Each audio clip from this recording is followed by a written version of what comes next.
Olá, meu nome é Gustavo Gomes, eu sou médico nuclear da Clínica Núcleos.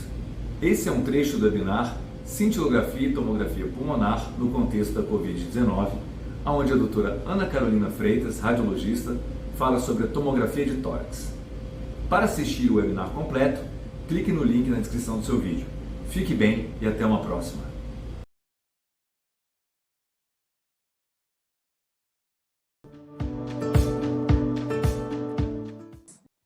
Boa noite. Então, como a Janaína já me apresentou devidamente, né? Meu nome é Ana Carolina, eu sou radiologista, e o Gustavo e a Janaína me pediram para falar um pouco sobre Covid-19, assim, a abordagem radiológica. Seria impossível, como o Dr. Cláudio Tinoco já mencionou, abordar toda a extensão do tema. Então, eu escolhi falar para vocês de uma meta-análise que reúne 27 estudos e cerca de 3.300 pacientes. Os estudos foram feitos entre janeiro e junho de 2020. Para a gente avaliar isso, a gente tem que ter em mente de que nos outros 8, 9 meses que sucederam, a gente aprendeu muito com a doença, como o Dr. Cláudio já comentou também. Esse estudo, para mim, dá uma visão geral da doença relacionada à embolia. Então, por esse estudo, eles chegaram à conclusão de que a embolia pulmonar, ela está presente em cerca de 16% dos pacientes com Covid-19, tanto dos casos graves quanto dos casos menos graves, e a trombose venosa profunda em cerca de 15%. A incidência da embolia pulmonar nas unidades de terapia intensiva é mais alta, e eles mencionam um artigo que mostra que a microtrombose nas análises histológicas é bem mais extensa do que os exames de imagem conseguem efetivamente mostrar. Também corroborando o que o Dr. Cláudio já comentou com a gente. Assim, a radiologia e a medicina nuclear têm sempre uma visão muito diferente do diagnóstico de embolia, mas esse último dado, ele corrobora muito com essa avaliação pós-Covid que o Dr. Cláudio mostrou para a gente, né? O aumento da incidência da embolia aumenta com a gravidade da doença e é mais diagnosticado, obviamente, nos estudos que usaram a TC-angiografia pulmonar para screening, ou seja, fizeram isso para todos os pacientes com COVID, independente da suspeita clínica. Então, existe uma maior frequência também da trombose nos vasos periféricos. Eita, saiu errado aí no slide, mas é o contrário. Os periféricos são 60% e os centrais são 39%. E o dedímero tem um valor preditivo negativo muito mais significativo do que um preditor de doença embólica. Na média desse estudo, os pacientes que tinham eventos embólicos, seja trombose venosa profunda, seja embolia pulmonar, tinham um dedímero médio por volta de 7.500. Enquanto os pacientes com Covid-19, né, todos esses, que não tinham eventos embólicos diagnosticados por métodos de imagem, tinha o dedímero por volta de 1.800, mais ou menos. Então, essa tabelinha mostra isso daí que o Dr. Cláudio também já comentou com a gente, né? Quando o valor do dedímero está acima de 1.000, né, está acima dos valores que a gente considera normais, a gente precisa investigar a avaliação, investigar a presença dos eventos embólicos. Isso é um resumo dessa meta-análise que eu acho que traduz bem a realidade das doenças embólicas na Covid-19. Assim, a gente depois provavelmente deve conversar um pouco sobre as diferenças de abordagem diagnóstica. Eu queria mostrar para vocês algumas dos achados tomográficos relacionados à Covid-19. Então, a gente tem as opacidades em vidro fosco, que todo mundo já está muito acostumado a ver. Tem essas áreas de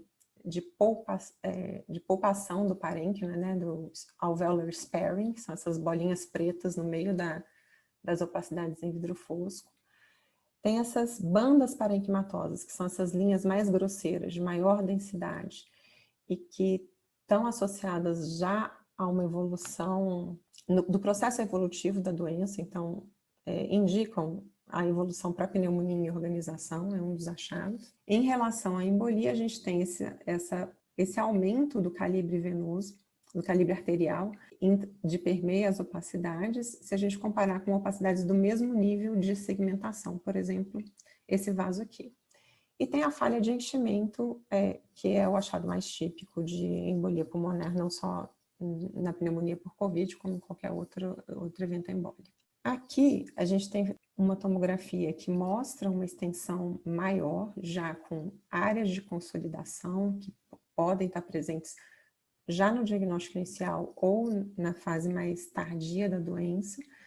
Essas bandas parenquimatosas que a gente mostrou, isso aqui é um mapa de volume sanguíneo feito nos tomógrafos Dual Energy, que mostra uma hiperperfusão, assim, é um achado indireto de hiperperfusão pulmonar nessas regiões adjacentes às áreas menos perfundidas, já relacionadas às opacidades descritas. Nesse estudo, a gente não tem diagnóstico de embolia pulmonar pela angiotomografia. O mapa de volume sanguíneo ele é feito a partir, assim, ele é feito concomitantemente com uma angiotomografia. E aqui outras imagens onde a gente também vê uma hipoperfusão relacionadas às imagens de opacidades parenquimatosas. Esse aqui é um outro tipo de reformatação, também com a técnica de dupla energia. Então, a gente vê opacidades em vidro fosco, vê os focos consolidativos, vê as bandas parenquimatosas, todos esses achados a gente veria numa tomografia sem contraste mesmo. Vê alguns vasos já de calibre aumentado, mas esse achado, ele não é específico para trombose. Só cerca de 50% desses vasos de calibre aumentado tem trombose confirmada. E o mapa de iodo, ele mostra algumas áreas de maior concentração de iodo, né?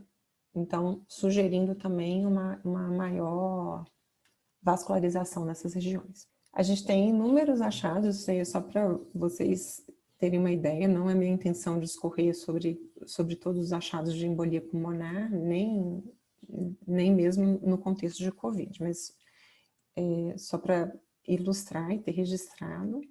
E aqui eu coloquei alguns casos de Covid-19, diagnosticados lá num dos hospitais que eu trabalho. Então, esse aqui é um paciente de 36 anos, com diagnóstico de Covid no dia 5/4, um caso bem recente, com as tomografias à esquerda do dia 9 e à direita, à direita do dia 9 e à esquerda do dia 11. Então, essa tomografia aqui foi o exame inicial do paciente. Na verdade, esse exame foi feito num contexto ambulatorial. Percebam que é um cuidado do radiologista hoje fazer essas tomografias de ultra baixa dosagem, então é por isso que a imagem é cheia de artefato de endurecimento de raio, assim, cheia dessas linhazinhas. E a gente vê a progressão da pneumonia para uma pneumonia ocupando quase 50% do parênquima pulmonar. Esse aqui é um outro paciente de 70 anos com diagnóstico de Covid há mais ou menos 15 dias. E aí a tomografia mostra extensas opacidades em vidro fosco com essa reticulação que é bem frequente também da evolução para pneumonia em organização. Aqui eu só trouxe para ilustrar uma angiotomografia com um padrão de qualidade dentro do aceitável para diagnóstico, mas realmente existe uma dificuldade da avaliação, principalmente além da divisão subsegmentar. Então, os vasos de muito pequeno calibre têm uma avaliação mesmo limitada na angiotomografia.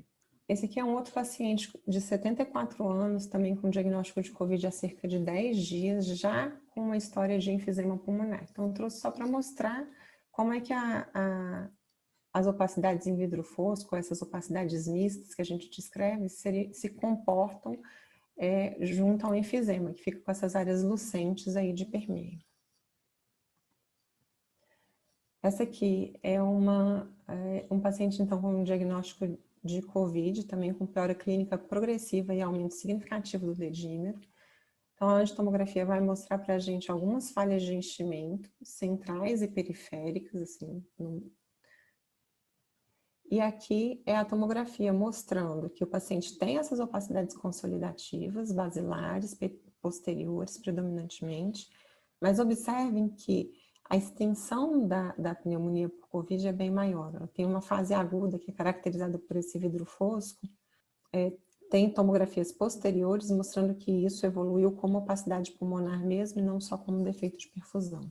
Esse aqui é um outro paciente, os exames têm um intervalo de 9 dias, então o exame da direita é o exame de entrada, o exame da esquerda, uma angiotomografia após piora clínica significativa, e abaixo, nas cabecinhas de seta, nas setas, na verdade, a gente vê as áreas de embolia pulmonar. Então, é muito provável que de permeio a essas opacidades todas, a gente também tenha áreas de microembolia, né? Que a gente não consegue ver, mas... Então, esse é um outro paciente ainda, de 55 anos, com diagnóstico em agosto de 2020. Eu trouxe esse caso principalmente para mostrar a diferença, a possível diferença de evolução dos casos lá no meio da pandemia para os casos atuais. Os casos atuais têm uma evolução muito mais rápida e muito mais agressiva, assim. Não é que tem todos, né, obviamente, mas podem ter. Então, essas opacidades em vidro fosco, elas permaneceram aí entre 10%, 15%, chegaram a 25% de extensão do parênquima. O paciente, esses exames abaixo são exames mais recentes de controle, então ele fez um controle aí em outubro de 2020 e depois um outro controle hoje mesmo. E aí o que ficam são essas reticulações muito sutis, que a gente vê principalmente ali na porção posterior, junto à costela à direita. Essas regiões possivelmente devem ter alguma alteração na cintilografia mesmo. Esse é um caso dramático de um senhor de 72 anos, estava em tratamento domiciliar, é recente esse exame, do final de março também, estava em tratamento domiciliar da pneumonia por Covid, conhecida, evolui com dispneia súbita. Tratamento domiciliar, porque apesar da extensão, ele tinha no exame anterior cerca de 50% de comprometimento do pulmão, como ele estava conseguindo segurar com O2 domiciliar, e a gente tem esse problema de vagas atual, estava sendo conduzido dessa forma. Então, teve a dispneia súbita, foi para o hospital, e tinha já esse pneumotórax, já inclusive com características hipertensivas, que são caracterizadas por esse desvio das estruturas mediastinais para o lado contralateral aí do pneumotórax. Essa janela não é a mais adequada, mas a gente consegue ver que a veia cava tem um calibre ainda razoável. Então, provavelmente, os sinais clínicos de pneumotórax hipertensivo podiam ser sutis ou ainda não presentes. Esse é um outro caso de um senhor de 64 anos, também com diagnóstico de Covid. Esse senhor ficou quase 90 dias internado. Então, essas são apenas algumas das tomografias que ele realizou. Então, ele evoluiu com um derrame pleural de muito difícil resolução, que ficou com dreno torácico pelo menos aí por uns 45, 50 dias.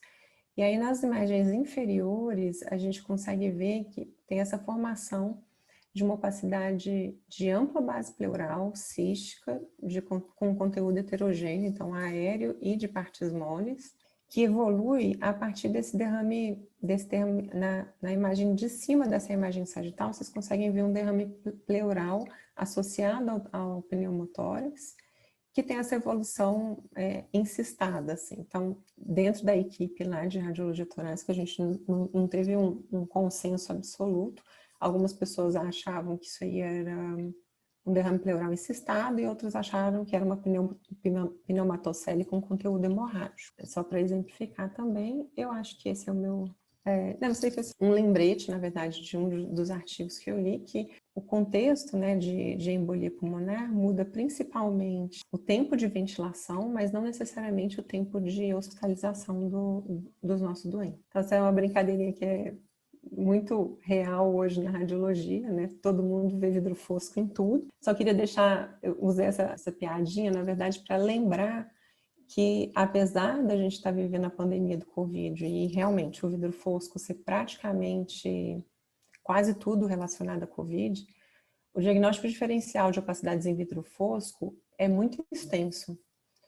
Então, para lembrar que a gente tem uma tabela de pelo menos uns 20 diagnósticos diferenciais para as opacidades em vidro fosco. Eu agradeço e estou à disposição se alguém quiser entrar em contato, ou tirar alguma dúvida, ou enfim, estou à disposição.